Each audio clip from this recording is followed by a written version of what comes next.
Sir তার কারণ ওই আমি একটা অ্যাওয়ার্ড পেয়েছিলাম, সেই টাকাটা তোলা আছে আর কি। আমি আমার অ্যাওয়ার্ডে পাওয়া টাকাটা রেখে দেবো আর আপনার কাছে টাকা নিয়ে আমার পিসির বিয়ের গয়না কিনবো, এটা তো হতে পারে না। আমরা নিজেরাই কন্ট্রিবিউট করব, যদি না পারি, যদি মনে হয় যে টাকার প্রয়োজন আপনার কাছে আমরা ধার নিয়ে নেব। কিন্তু এই মুহূর্তে আপনার এই অনুগ্রহটা রাখতে পারছি না, সরি। শোনো সৌজন্য, চিরকাল আমি তোমাকে ভীষণ সম্মান করে এসেছি। তুমি আমার থেকে বয়সে ছোট, তাও আমি তোমাকে খুব সম্মান করেছি। তোমাকে কখনো কটু কথা বলিনি আমি, অবশ্য সেটা বলার সুযোগও কোনোদিন পাইনি। আমি তোমাকে একটু বেশি প্রশ্রয় দিয়েছি, বরঞ্চ আমার মেয়েকে সবসময় বকাবকি করেছি। কিন্তু আজকে যে কথাটা তুমি আমায় বললে তাতে আমি খুব দুঃখ পেলাম এবং মর্মাহত হলাম। তোমার একটা কথা বলি শোনো, আত্মসম্মান বোধ ভালো, আত্মসম্মানের অহংকারও খুব ভালো, কিন্তু সেই অহংকার দিয়ে যদি তুমি অন্য কাউকে আঘাত করো, অপমান করো, সেটা কিন্তু ভালো নয়। তুমি এই কথাটা আমাকে বললে কি করে আজ যে আমি অনুগ্রহ করতে এসেছি? আমার মনের ইচ্ছেটাকে তুমি অনুগ্রহ বললে, তারপরে এও বললে যে তোমাদের সমস্ত খরচপাতি হয়ে যাবার পর যদি প্রয়োজন হয় আমার কাছ থেকে নাকি ধার নেবে। কেন আমি ধার দেব? আমার তো ধার দেওয়ার কোনো প্রয়োজন নেই। আমি ধার দিতে যাব কেন? আমার মনে হয় আমাদের আলোচনা এখানে শেষ হওয়া উচিত। আমি যাচ্ছি। গুনগুন মা, ভাবিন তো প্রথম থেকেই তোমার সঙ্গে থাকতে চাইছিল না, তার কারণ তুমি নাকি শুধরাবে না। ঠিক আছে, তাহলে তুমি চলো আমার সাথে বাড়িতে চলো। বলেছিল তো কিছুদিন আমার কাছে নিয়ে রাখতে। চলো আমার সাথে বাড়িতে চলো।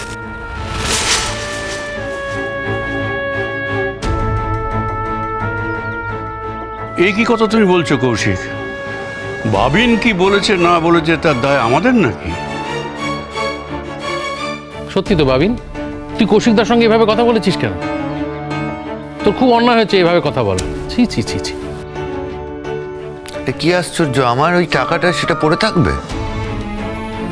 হ্যাঁ, সেই কথাটা তুমি অন্যভাবে বলতে পারতে।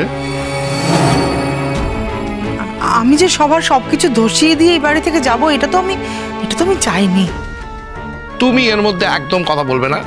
তুমি কোণে, বিয়ের কোণে একদম চুপ করে থাকবে। হ্যাঁ দাদা, এই একটা কথা কিন্তু ঠিক বলছি, মানে আমাদের যখন টাকার দরকার তখন ওর ওই টাকাটা পড়ে থাকবে। যা ইচ্ছে করো, আমি আর কোনো কথা বলতে চাই না। তার মানে এই টাকাটা আমি ব্যবহার করতে পারবো, তাই তো? জানি না। ও যদি ওর প্রাইজের টাকাটা ব্যবহার করতে পারে তাহলে আমিও গয়না দিতে পারি।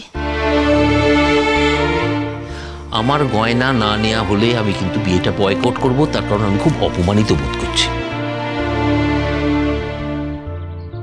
হ্যাঁ ড্যাডি, আমিও তোমার সাথে আছি। আমিও তাহলে এই বিয়েটা বয়কট করব।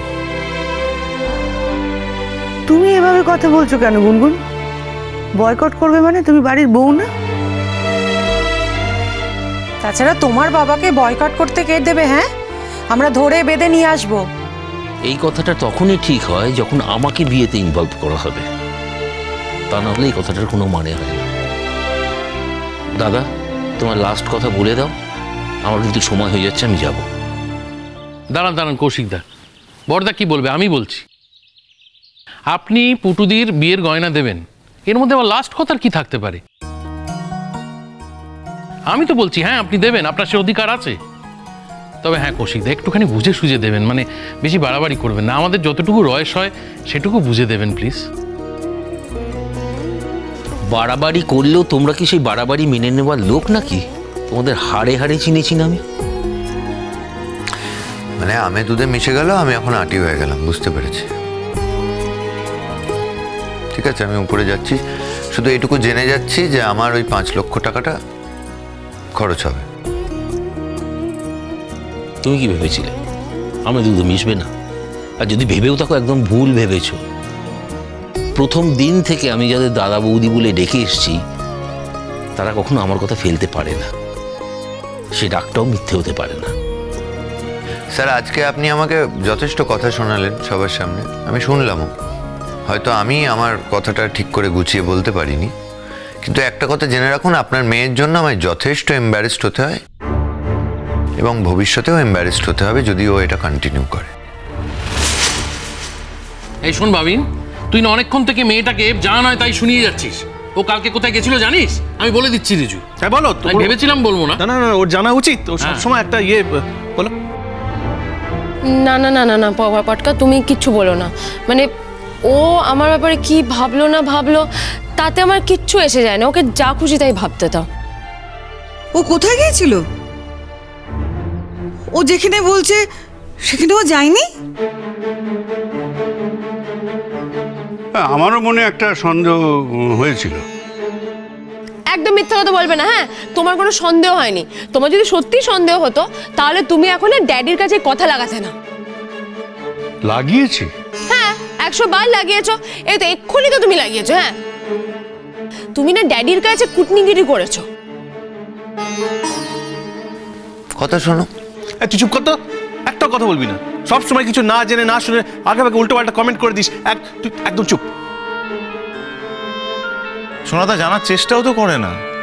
অদ্ভুত একটা মানুষকে থেকে বুঝতে পারছো না তুমি যে সে কি করতে পারে কি করতে পারে না? এইটুকু আইডিয়া নেই তোমার?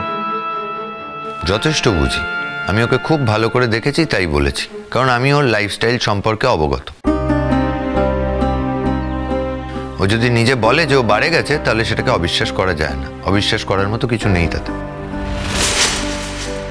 তুমি বিশ্বাস করবে কি করবে না সেটা আমি জানি না, কিন্তু বিয়ের পর গুনগুন এ বাড়িতে এসে সবার সঙ্গে মিশে অনেকটা ভালো হয়ে গেছে।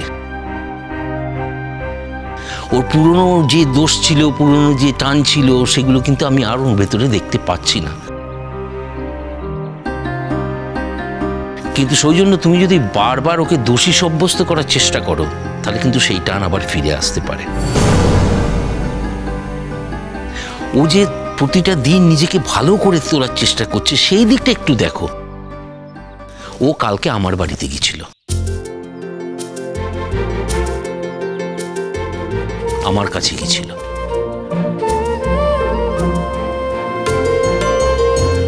ওমা, তো তুমি বাবার কাছে গেছিলে, আমাদের বলে যাওনি কেন? এইটুকু বললেই তো আমরা বুঝে নিতে পারতাম, কিন্তু কালকে তুমি যেভাবে ওই হাত পা ছুঁড়ে ছুঁড়ে কথা বলছিলে, যেভাবে জড়িয়ে জড়িয়ে কথা বলছিলে, আবল তাবল কথা বলছিলে, ওইগুলো খেলেই তো ওই রকম হয় মা। তাই তো অ্যাক্টিং করেছিলাম। আমরা তখন থেকেই জানি বড়দা, আমাদের বলে দিয়েছিল অ্যাক্টিং করছে, তোমাদের বলতে বারণ করেছিল। আচ্ছা, তাহলে এবার থেকে না ওকে অ্যাক্টিং করতেই বলো, ওর তো লেখাপড়া আর হবে না। এই ক্রেজি শোনো, আমি লেখাপড়া করি কি অ্যাক্টিং করি সেটা না তোমাকে দেখতে হবে না। হ্যাঁ, এমনিতেই তো তোমার কাছে আমি পৃথিবীর সব থেকে খারাপ একটা মানুষ, তাই বলি তোমাকে কোনো কথাই বলতে হবে না আমাকে। কিরে দাদাভাই, তোরা যখন জানতিস কেন আমায় বলিসনি? বলিনি আমরা কেউ, বলতে বারণ করেছিল তাই বলিনি। তো তুমি গাড়ি ছাড়া গেলে কি করে? হ্যাঁ, তুমি তো বাবাকে ফোন করলেই বাবা একটা গাড়ি পাঠিয়ে দিত, তুমি গেলে কি করে? সেটা তো আমি জানি, কিন্তু আমি তো নিজেই বলতে চাইনি ড্যাডিকে। হ্যাঁ, কারণ ড্যাডিকে যদি বলতাম ড্যাডি গাড়িটা পাঠিয়ে দিত আর সেই ড্রাইভার এসে বাড়িতে খবর দিত, আর তখন তোমরা সবাই জেনে যেতে যে আমি ড্যাডির কাছে যাচ্ছি। তাই তো আমি লুকিয়ে লুকিয়ে ড্যাডির কাছে গেছিলাম এই কথাটা বলার জন্য। হ্যাঁ, কিন্তু মা সেটাই তো বুঝতে পারছি না। না বোঝা তো কিছু নেই মেজদা। দেখো, দোষটা তো আমাদের, আমরা তো কৌশিকদাকে সেভাবে ডিটেলে পুটুদির বিয়ের ব্যাপারে কিচ্ছু জানাইনি। গুনগুন গেছে ওর বাবার কাছে, গিয়ে বলেছে যে পুটুদির সামনে বিয়ে, টাকা পয়সা নিয়ে একটা ক্রাইসিস হচ্ছে। ও ভালো মনেই বলেছে ওর ড্যাডিকে। বাকিটা আমি বলি, এদিকে।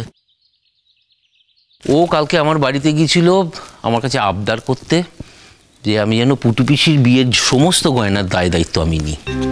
তো দায় দায়িত্ব তো আমি একটা নিতামই, সেক্ষেত্রে আমি তখন গয়নার কথা বলতে পারতাম কিনা সেটা আমি জানি না, কিন্তু একটা দায়িত্ব আমি নিতাম। ওর কথা শুনে আমি বুঝতে পারি যে আমি যদি গয়নার দায়িত্বটা নিই তাহলে একটা বড় দায়িত্ব আমার নেওয়া হবে। তার কারণ ও আপনাদের বড় মুখ করে কিন্তু অনেকবার বলেছিল, আপনারা সবাই ওকে নিরাশ করেছিলেন, বলেছিলেন আমরা কুটুম্ব, আমাদের কাছ থেকে কখনো গয়না নেওয়া যায় না, তাই জন্য আমার কাছে ছুটে গিয়েছিল। আপনাদের সবার তিরস্কার, সৌজন্যর অপমান সব কিছু মুখ বুজে সহ্য করেছিল শুধুমাত্র এটা দেখার জন্য যে আমি আপনাদের রাজি করাতে পারি কিনা।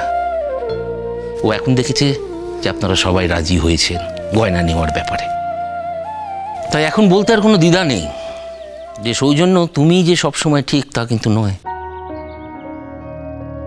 গুনগুনও মাঝে মাঝে ঠিক, যা করো তুমি ভালো করো তাও কিন্তু ঠিক নয়।